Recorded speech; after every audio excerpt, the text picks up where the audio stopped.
The Russo-Ukrainian War, a conflict that has raged for over a decade, has its roots in the complex historical relationship between Russia and Ukraine. It is a war that has claimed thousands of lives, displaced millions, and destabilized the entire region. This conflict, which began in 2014 with Russia's annexation of Crimea and support for separatists in eastern Ukraine, escalated dramatically in February 2022 with a full-scale invasion. The war represents a significant turning point in European history. It is a stark reminder of the fragility of peace and the devastating consequences of unresolved conflicts. The international community has been deeply affected by this war, both in terms of humanitarian concerns and the geopolitical ramifications of a resurgent Russia. This video will delve into the key events of the Russo-Ukrainian War, from its origins to the present day. It will examine the roles of Russia and Ukraine, the impact on civilians, and the international response, particularly from NATO countries. We will also provide clear definitions of key terms and concepts to aid in understanding this complex conflict. The Russo-Ukrainian War is not merely a regional conflict. It is a war with global implications, highlighting the interconnectedness of our world and the need for peaceful resolution of disputes. The ongoing conflict demands our attention and understanding as we strive for a future free from the scourge of war.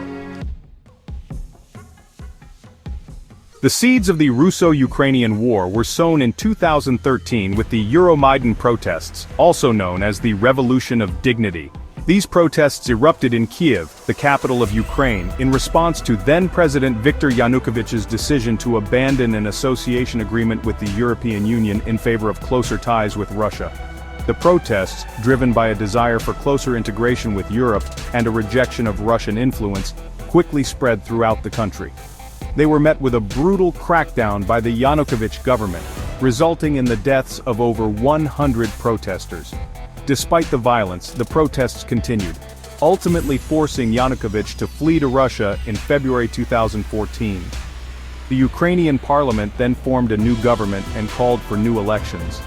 This marked a significant turning point in Ukraine's history, as it signaled a clear rejection of Russian influence and a desire for a more democratic and European future.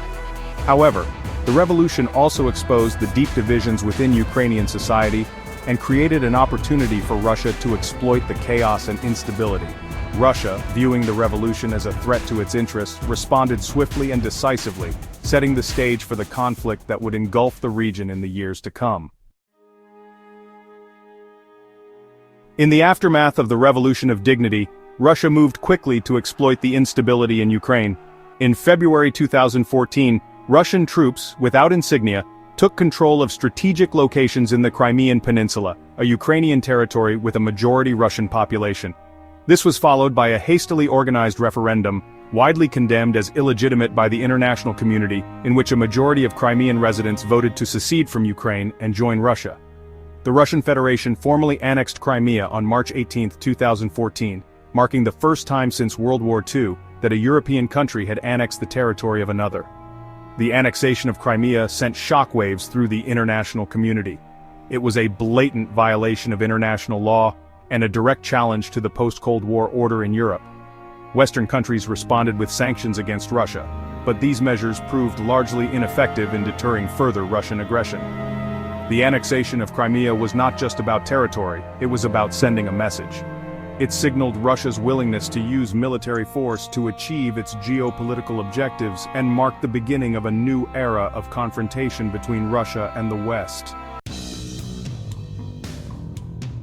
Concurrent with the annexation of Crimea, Russia also began supporting separatist movements in the Donbas region of eastern Ukraine. The Donbas, comprising the Donetsk and Luhansk oblasts, has a significant Russian-speaking population and strong historical ties to Russia. Exploiting these existing tensions, Russia provided military and logistical support to separatist groups in the Donbas, who launched an armed insurgency against the Ukrainian government in April 2014. This marked the beginning of the Donbas War, a protracted and bloody conflict that would continue for 8 years before escalating into a full-scale invasion. The Donbas War was characterized by intense fighting, with both sides employing heavy weaponry, resulting in significant civilian casualties and widespread destruction. The conflict also led to a humanitarian crisis, with millions of people displaced from their homes and struggling to survive. Despite numerous attempts at a ceasefire, the conflict in Donbas remained largely frozen, with neither side able to achieve a decisive victory. The Minsk agreements, signed in 2014 and 2015, aimed to bring an end to the fighting, but they were never fully implemented, and the conflict continued to simmer. Section 5. The Minsk Agreements. A futile attempt at peace. The Minsk Agreements, named after the Belarusian capital where they were negotiated, represented the most significant international effort to resolve the conflict in eastern Ukraine. The first agreement, Minsk I, was signed in September 2014 by representatives of Ukraine, Russia, the separatist republics, and the Organization for Security and Cooperation in Europe, or OSCE. Minsk I aimed to establish a ceasefire, withdraw heavy weaponry from the front line, and grant special status to the separatist-controlled regions within Ukraine. However, the agreement quickly collapsed, and fighting resumed within days. A second agreement, Minsk II, was signed in February 2015 after renewed fighting and heavy casualties. Minsk II expanded on the provisions of Minsk I, calling for a more comprehensive ceasefire, constitutional reforms in Ukraine to grant greater autonomy to the Donbas region, and local elections in the separatist-controlled areas. Despite the signing of Minsk II, the conflict continued at a lower intensity, with sporadic outbreaks of violence and no progress on the political track. The agreements were plagued by ambiguity and disagreements over their interpretation, particularly regarding the sequencing of steps to be taken. Section 6. The 2022 invasion, a turning point. Despite years of diplomatic efforts and the Minsk agreements, tensions between Russia and Ukraine continued to escalate. In late 2021, Russia began a massive military buildup along its border with Ukraine, raising alarm bells in the west. Diplomatic efforts to de-escalate the situation proved futile, and on February 24, 2022, Russia launched a full-scale invasion of Ukraine. The invasion, which Russian President Vladimir Putin justified as a special military operation to demilitarize and denazify Ukraine, sent shockwaves through the international community. It was the largest military attack on a European state since World War II, and marked a dramatic escalation of the conflict. The invasion has had devastating consequences for Ukraine. Cities have been reduced to rubble, millions of people have been displaced, and thousands have been killed. The war has also had a profound impact on the global economy, disrupting supply chains, causing energy prices to soar, and exacerbating food insecurity in many parts of the world. Section 7. The current state of war, a stalemate? As of March 2025, the Russo Ukrainian war has entered its fourth year. Despite initial setbacks, Ukrainian forces, bolstered by Western military aid, have managed to slow the Russian advance and even regain control of some territories. However, Russia still occupies a significant portion of Ukrainian territory, including the Crimean Peninsula and parts of the Donbas region. The conflict has reached a brutal stalemate, with both sides dug in and neither able to achieve a decisive victory.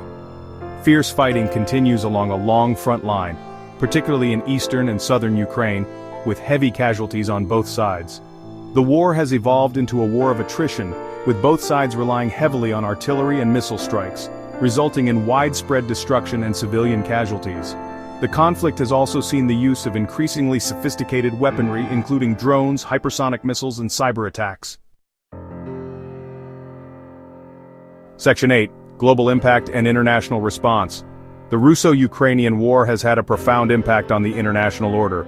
It has shattered the illusion of peace in Europe and exposed the limitations of the post-Cold War security architecture. The war has also exacerbated existing geopolitical tensions, particularly between Russia and the West. The international community has responded to the invasion with a mixture of condemnation and support for Ukraine. Western countries have imposed unprecedented sanctions on Russia, targeting its economy, businesses, and individuals. They have also provided Ukraine with billions of dollars in military and humanitarian aid. The war has also led to a surge in support for NATO, with Finland and Sweden abandoning their long-standing neutrality to join the alliance. The conflict has highlighted the importance of collective defense and the need for a strong and united response to aggression. Section 9.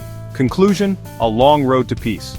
The Russo-Ukrainian war is a tragedy for both countries and a threat to international peace and security. The conflict has already claimed thousands of lives, displaced millions, and caused untold suffering. It has also had a devastating impact on the global economy and exacerbated existing geopolitical tensions. The path to peace in Ukraine remains elusive. Despite diplomatic efforts, a negotiated settlement seems unlikely in the near future. As the war drags on, the human and economic costs continue to mount, with no end in sight. The international community must remain committed to supporting Ukraine's sovereignty and territorial integrity, while also working to prevent further escalation and a wider conflict.